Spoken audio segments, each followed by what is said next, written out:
મુખ્યમંત્રી ભૂપેન્દ્ર પટેલની સૂચનાને પગલે બનાસકાંઠા જિલ્લા કલેક્ટર મિહિર પટેલના માર્ગદર્શન હેઠળ પૂર અસરગ્રસ્ત સોઈગામ, ભાભર વાવ અને થરાદ તાલુકામાં પશુઓ માટે વિશેષ રાહત રૂપે ઘાસ ડેપો શરૂ કરવામાં આવ્યા છે।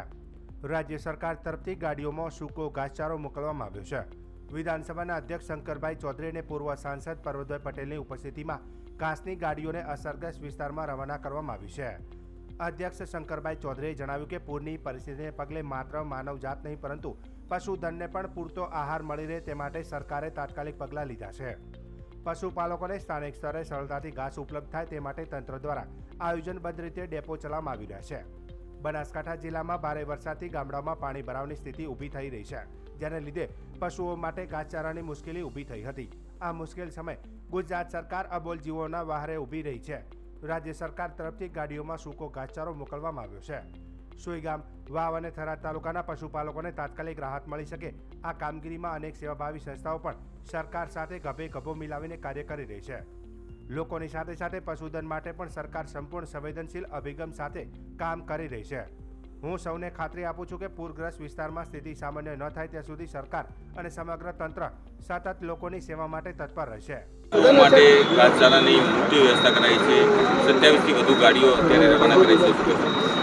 લગભગ 47થી વધારે થઈ ગઈ છે।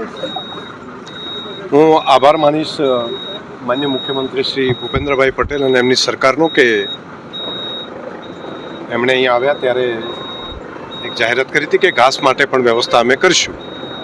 અહીંના લોકોની એક માગણી હતી કે ગાય ભેંસ માટે ખાસ સૂકું ઘાસ મળે, કેમ કે ઘણું બધું ઘાસ પલળી ગયું હતું।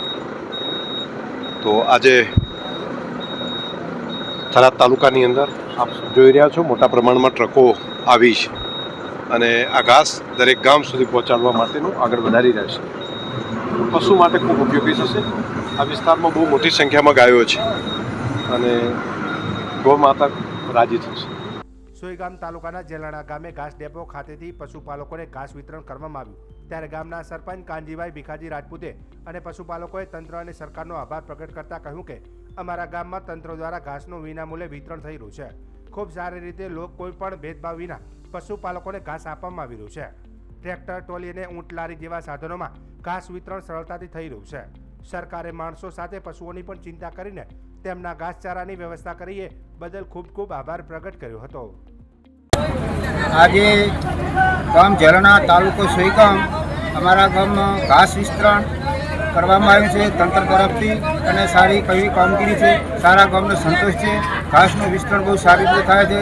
ટ્રેક્ટર, ટ્રોલી એક આ માટે દરેક સમાજના દરેક લાગેવાનો દરેક માણસો પોતપોતાની સ્વતંત્ર પશુ છે એના પ્રમાણે દરેકને ઘાસ આપવામાં આવે છે અને દરેક લઈ જાય છે અને તંત્રનો ખૂબ આભાર, સરકારનો ખૂબ આભાર અને ધન્યવાદ અને આવી સહાય મળે તે લોકોની ખૂબ ઈચ્છા છે।